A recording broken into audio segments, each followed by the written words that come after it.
Hello, members of the Find Your Flow Facebook community. I wanted to jump on and do a live with you guys today. So I hope if anybody does come on and catch this live, please do say hello. I really want you guys to be here and join me for this. And if you catch the replay, as always, hashtag replay. So yesterday I did a talk for a women's wellness summit, and they wanted me to share my journey on cancer, and I shared my journey, and then also I shared a lot of the tools and techniques I used to overcome this. And it was a really powerful session. And after I did it, I'm like, I need to share. Hey Marlene, so good to connect. After I did this, I was like, I need to share this with you guys. I haven't talked about this a great deal in the group, but this was a time I got to experience a massive shift. And I'm going to share with you how I got to experience such a massive shift, because I know there's a lot of people in the group and you might be feeling a little bit stuck, or there's something I really want, but it's so out of reach, or I've got all this going on, like you talk about gratitude and all of this, but how can I feel that when I've got all of this going on? And I'm going to share a time with you in my life where I implemented this and I saw a quantum leap. Like, it was so profound, and I believe what literally helped save my life. So some of you will already know this, people that know me, a lot of you are new to the group. So if you are, I'm going to just give a little bit of background on the situation. So 2.5 years ago, almost 3 years ago, I was diagnosed with a really aggressive cancer diagnosis.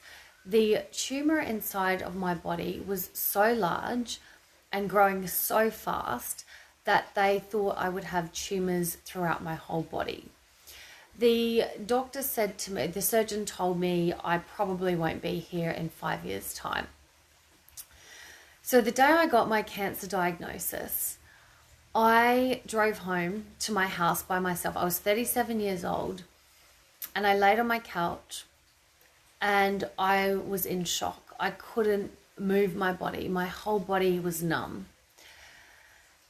And the thing that just hit so hard is at age 37, I went home to a house by myself, and there wasn't a single person I could call, not one person, to come and be there with me and help me during that time. So I had just moved to a new city. I'd just moved to Perth. I'd only been there for about 6 months. So I had acquaintances, but I didn't have friends. I didn't have people close enough that I would ring. And I just remember laying on this couch, like, how much longer am I going to be here? I was in pain because the tumor was growing so fast, and I was just numb and just thinking, how did I get here at age 37 with this extremely aggressive cancer diagnosis with not a single person I could call? And so the next week unfolded, and, you know, I had to act very quickly. And I spent time researching. I spoke to every cancer clinic around the world, and I researched and made certain that any decisions I made would be from a place where I felt educated and informed, and I would make the decisions, all the decisions I would feel empowered to make. So I almost didn't have surgery because I wanted to take a completely natural approach, but I had surgery. And when I came out of the surgery, so I practiced before I went into the surgery. On top of this, 2 days before I had my surgery, I met a guy, and he told me the most horrific story I have ever heard. And he watched his wife give birth. She suffered so much internal bleeding, and it went unrecognized by the doctors. It's a huge case that's been going on for years. And the end of the story, I won't go into too much details, it's really horrific, but the end of the story, he watched his dying wife on the table they punctured so many holes in her trying to release the pressure because it had gone so late. She had blood pouring out of her entire body, and he watched that. He watched her die in front of him. So 2 days before my surgery, I'd met this guy and he'd told me this story.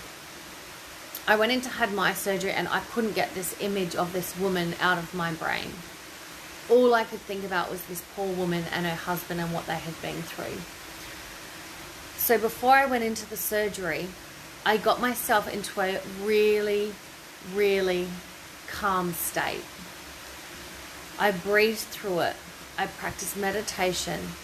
And when I went into that surgery, even having heard this horrific story and not knowing anything, what the outcome was going to be, all of these things, I went into that surgery in this calm state. I went into the surgery and I was joking around with the student. I remember just before going under, I was laughing and joking and I was really calm. And I came out of the surgery. The surgery was meant to take an hour and a half. I ended up being in there for over 3 hours. And my poor parents sat in the waiting room not knowing what was happening, not a single word. And I come out of the surgery and my sister had called my mum and was like, tell me the funny things that Joe's saying. You know, you come out of the surgery and you're really groggy and saying some crazy things. And mum goes, oh, she is saying how grateful she is. So to the nurses, I'm so grateful for you. And all this because I'd gone in there in such a state of gratitude. I hope you guys can hear me okay. It's pouring rain outside. We're in monsoon season and the rain is just, it doesn't stop. So I hope the sound is okay. So I come out of the surgery and the surgeon come and saw me and he goes, it was actually worse than we thought. This tumor had grown it was bigger than the size of his fist. So when I had my ultrasound a few weeks prior, it was 3 by 2 by 5 centimeters. So maybe a funny shaped golf ball. By the few weeks, by the time I had the surgery, it was bigger than his fist. Just to give you an indication of how quickly this was growing. And he said to me, it's attached to your artery. I thought he said it's attached to your artery and it's gone in behind your left breast. And I just got so wound up. I got into this state of shock because to me what I heard him say is now we want to amputate your arm and your left breast. Because once it had gone into my artery, the only way to stop that, it was in my bloodstream, was to cut off the arm.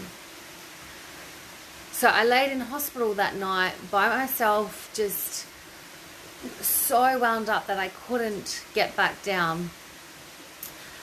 And just feeling just scared and in shock and all of the things. And then the next morning I woke up and I felt, you know, right now, there wasn't a thing to be grateful for. I was in this hospital, laying in this hospital bed, and inside the hospital, every other woman in this hospital was there giving birth. Any other woman my age was there giving birth. So having these beautiful celebrations, creating a family, having a baby, and here I was alone, fighting for my life, like literally fighting for my life. And I just, you know, at that time, I just felt like there was not much to be grateful for. And I made the decision, like, I need to push through this. I need to find a way to feel grateful. And I got out of bed that morning and I walked out. I had drains. I had a massive tumor and 36 lymph nodes removed from my arm. And so I had tubes in my arm attached to drains because my lymphatic system couldn't pump the blood and I needed the drains to get the excess fluid out. I put my drains in a bag and I snuck outside and I just sat there in the sun and I felt the sun on my face, the cool breeze, and I felt really connected. And I thought of every little thing in my life that I had to be grateful for. So at a time in my life where I was in pain, I was taking a lot of drugs and pharmaceuticals, the stuff that I hate putting in my body, watching all these other women have all these amazing milestones and celebrating, and here I am fighting for my life. And I made myself feel gratitude. I made myself feel happy in that moment. When I went and laid in my bed, I had a machine attached to every arm, to every limb, to both of my legs, to both of my arms. I had my drains coming out of my lymphatic system. I was getting pumped full of drugs. Every hour I was taking more drugs. They were pumping it in my stomach. My stomach looked like it had just been beaten up because there were so many bruises in my stomach from the needle. So all of this stuff was going on, and in that moment I found a way to be grateful because I knew it was going to help me get through this situation. I lay in my bed with all of these machines on, and I would lay there, I would close my eyes, and I would visualize my body healing. I would visualize the tumor dissolving. I would look into the future and see myself. What do I look like and feel like when my body is healthy and whole? I would visualize myself running on the beach. I would visualize myself surfing. I would visualize myself doing all of the things that I love and back to my normal, happy, healthy self. This rain is getting really loud. I hope you guys can hear me okay. I'm just going to bring it in a little bit closer in case it's getting really loud. This monsoon season is crazy. And this next thing I'm going to share with you is probably the most beautiful moment I've ever experienced in my life. It is, I felt love that I didn't know existed. So a few days after being in hospital and these bills were just coming through, I'd been forking out all of this money, and I'd made the decision that I want to treat my cancer holistically and naturally, which meant it was going to be very expensive. Okay, thanks, Marlene. I'm actually, guys, just give me 1 second. I'm going to shut the door because I think it might help a little bit.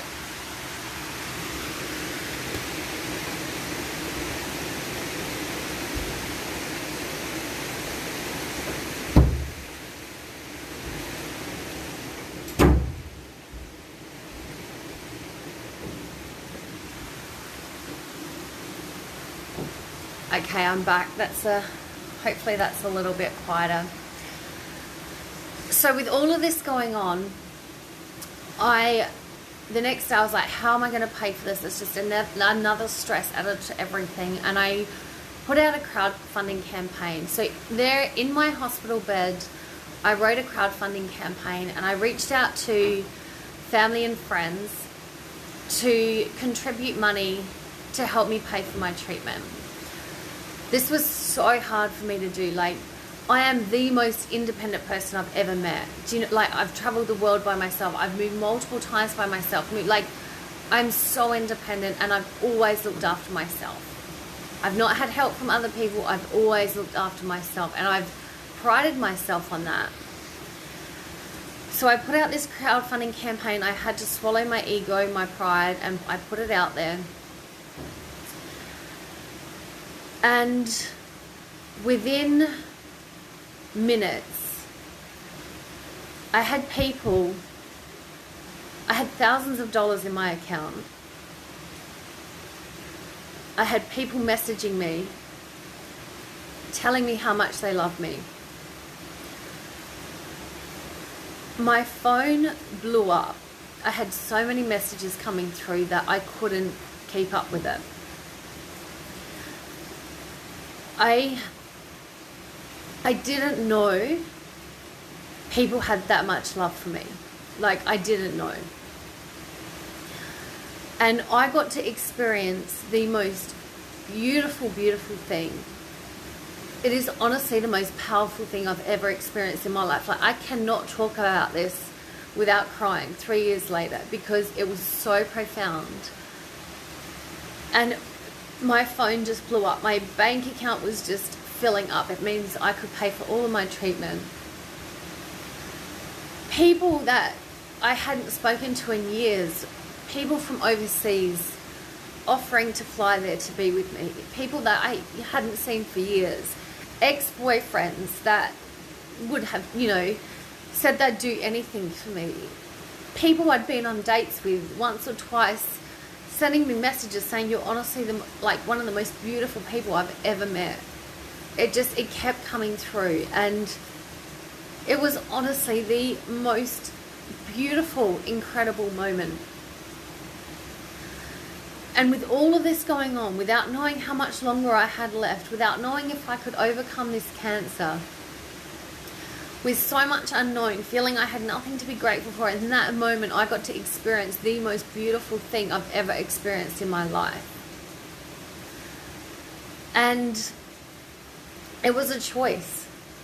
I had a choice through all of this to be focused on, I could have felt sorry for myself. I could have been angry, but I chose a different approach. I chose to feel grateful, even though I was in pain, even though there was so much unknown. I found gratitude in that very moment. And I know this is what helped save my life. I had a brilliant surgeon. He did an amazing job. But I did lots of natural therapies. I did ozone treatment, vitamin C, intravene, a raw foods diet, all of the things. But my mindset, this cultivating gratitude, like practicing gratitude where there was literally nothing in my life to be grateful for. I thought there was nothing in my life to be grateful for. Finding gratitude in that moment, seeing my body healed and healthy in that moment, that is literally what saved my life.